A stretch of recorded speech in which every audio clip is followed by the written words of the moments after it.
nós vimos aqui a queda da pandemia, e aí essa injeção de liquidez fez a Bolsa puxar isso tudo. O consumo desenfreou. E aí a gente viu o Fed dizendo: olha, pessoal, é passageira. Essa inflação, a inflação passageira, é por uma questão de logística, não é uma inflação por demanda, né? Não é um choque de demanda, não é inflação por demanda. Quando as coisas se normalizarem, a inflação vai voltar, aquela coisa toda. Até que chegou em dezembro, e o Fed, o Powell diz: olha, o termo provisório precisa ser extinto quando nos referirmos à inflação. Olha que jeito rebuscado de dizer, mano, não é provisório, não, nós erramos.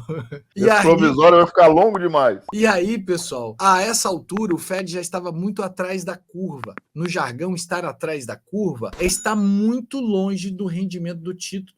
Os títulos estavam, a inflação já estava muito além da taxa chamada taxa neutra. E nós estava negativo, né, Felipe? O 0,25, acho que estava zero, né? Estava taxa zero, não era isso? Estava zero. Desde 2007, 2008, taxa zero, né? Então estava taxa zero, pessoal. Zero. E aí o Fed começou, então, a sua política de corrida de juros.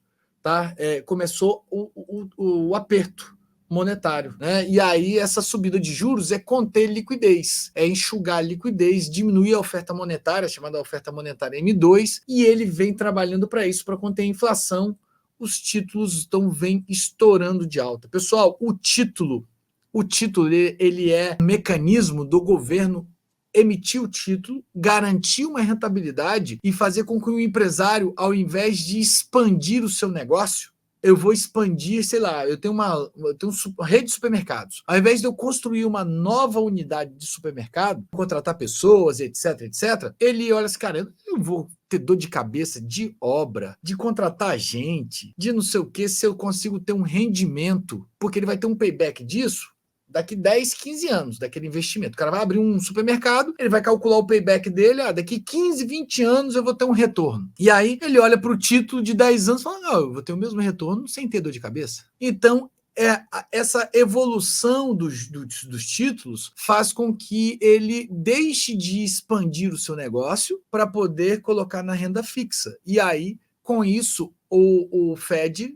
começa a enxugar liquidez. É a forma como quem gerencia o tesouro de enxugar liquidez. E aí, com isso, vai ter um choque na demanda, né? Vão contratar menos pessoas, os negócios vão começar a travar, porque há um rendimento um rendimento que me garante um lucro que eu não preciso expandir meus negócios. Da mesma forma, o crédito para o financiamento de um imóvel vai ficando mais caro. Então as pessoas vão evitar de financiar. Cara, sabe de uma coisa? Financiamento agora não é uma boa hora. Eu vou deixar para daqui 2 anos. Então vou ficar mais 2 anos no aluguel e tal. Então a gente vai ver esses movimentos, tanto do consumidor quanto do empresariado. E aí o Fed começou a subir juros, elevações de 0,25, depois elevações de 0,50, depois elevações de 0,75, 4 elevações de 0,75 em seguida, sabe? Num ritmo muito acelerado. E aí nós vimos, então, o S&P 500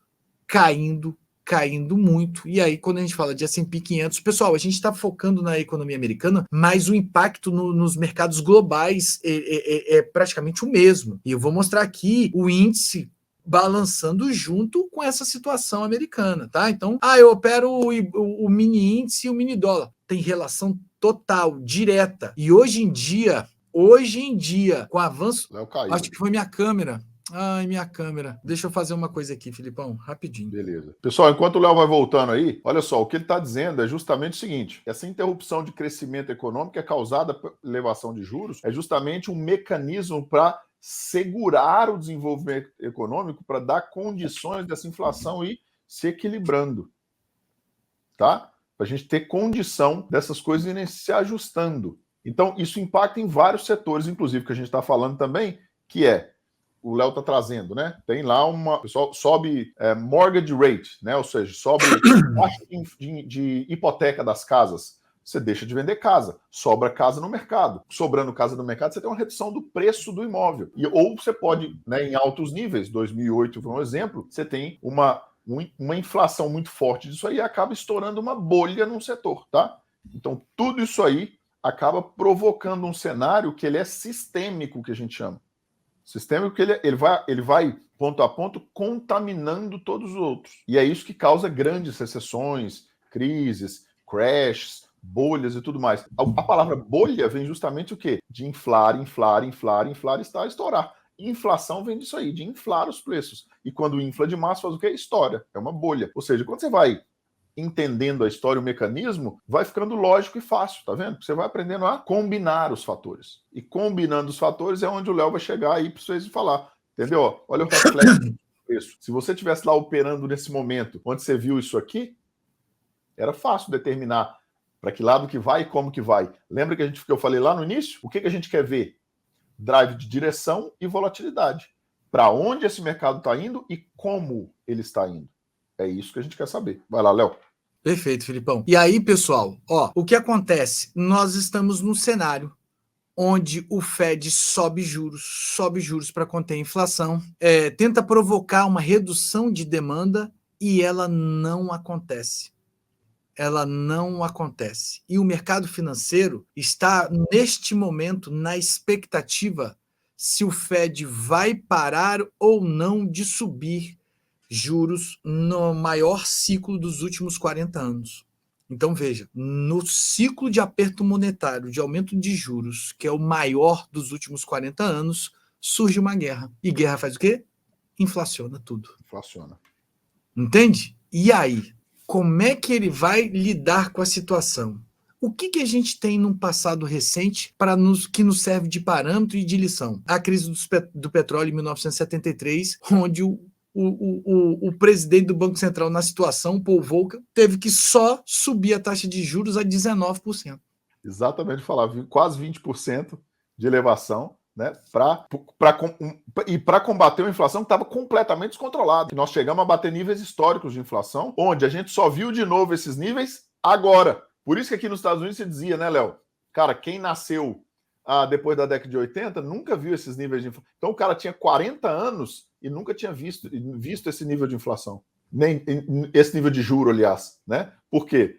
Porque o cara tinha ficado lá para trás. A última geração foi lá na era Volcker, lá, final da crise de petróleo ali, e ele teve que fazer esse movimento todo para conter uma inflação que estava absurdamente descontrolada. Passaram 40 anos e está acontecendo de novo. Ou seja, é o que a gente costuma dizer, né? Vocês estão participando da história, gente. Vai lá, Léo. Então, pessoal, só para vocês terem uma ideia, estes aqui foram os últimos ciclos, tá? 2015, olha o tanto de tempo que demorou, tá, aqui em meses, para chegar ao estágio de 2,25, 2015, tá? Olha 2004, que foi aí, chegou a 4,25, se eu não me engano, 4,5, também demorou aí um pouco mais, 26 meses. Olha o atual ciclo, como ele é mais íngreme e como ele bateu números lá, 5,25 a 5,5 em 15 meses.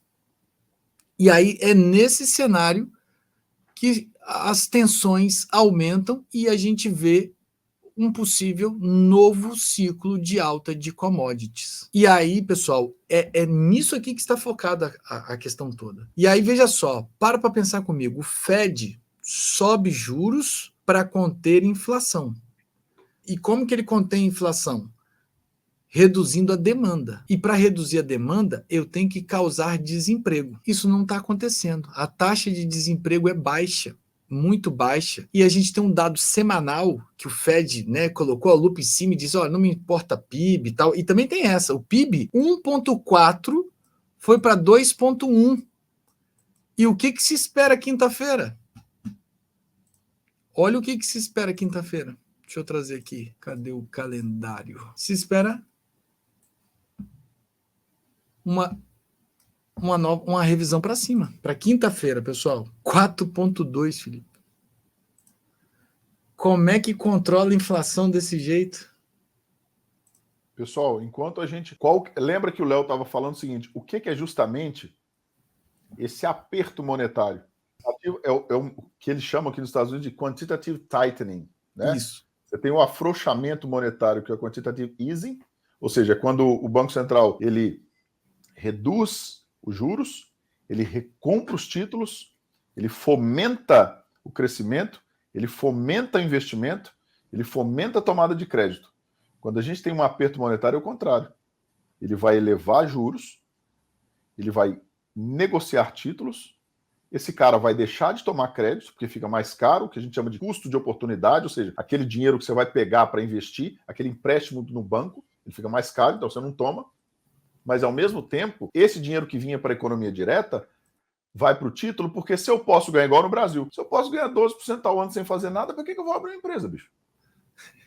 Cara, 12% ao ano, líquido e certo, sem pagar impostos para não fazer nada. Para que eu vou abrir uma empresa, contratar funcionário, ter problema com estoque, nego me dar o cano, eu ter problema de lei trabalhista, eu correr o risco de quebrar e blá, blá, blá, blá, sendo que simplesmente eu posso comprar um título que tem a segurança do país, ou seja, que o meu colateral, né, é o governo, a minha contraparte é o próprio governo, principalmente um governo forte ou economia forte igual a americana. Para que eu vou investir? Agora, atenção, esse dinheiro de investimento, isso é um erro comum que as pessoas cometem, não, tá vindo, tá entrando, né? Falaram isso no início do ano. Tá vindo dinheiro estrangeiro para o Brasil, tá entrando investimento. Sim, entrar investimento indireto em bolsa e título, não faz nada para a economia. Só especulação. Só especulação. O dinheiro que vem para título, que vem para bolsa, ele gera o resultado e volta. Ele não investe direto. O investimento direto tem dois investimentos, direto e indireto. O indireto é o que a gente chama de hot money, o capital especulativo. O investimento direto é o que abre empresa, gera emprego, aumenta salário, provoca um impacto na demanda, provoca um impacto na oferta e gera nesse ciclo um crescimento do PIB, um crescimento do país, que tem várias variáveis, né? Tem gasto do governo, tem questões fiscais, tem gasto de famílias, tem a questão da importação e da exportação, que é a própria balança comercial. Agora, dentro desses fatores, o que gera crescimento para o país é o investimento justamente em infraestrutura e ciência, né, para dar potencial de crescimento, que se o país não tiver essa estrutura de desenvolvimento, o capital que vem, e tiver um juro alto, o capital que vem é só especulativo. Não vem um investimento direto. Mas para não perder o fio da meada, quando o Léo está trazendo esse aperto monetário, justamente é uma tentativa de conter esse desenvolvimento econômico e provocar propositalmente uma desaceleração econômica. Isso. Agora, você imagina, eu estou subindo o juro, eu estou tentando conter a inflação, eu estou fazendo um monte de manobra e o país continua crescendo, e o povo continua consumindo, e os empregos continuam altos, e as empresas continuam contratando, e os salários continuam acima da média, e o povo continua consumindo. E o povo continua comprando casa. E o preço das casas não caíram. E 8% de mortgage rate, o povo continua financiando. O que está acontecendo? Bicho, está acontecendo a maior bolha de todos os tempos na história do mundo.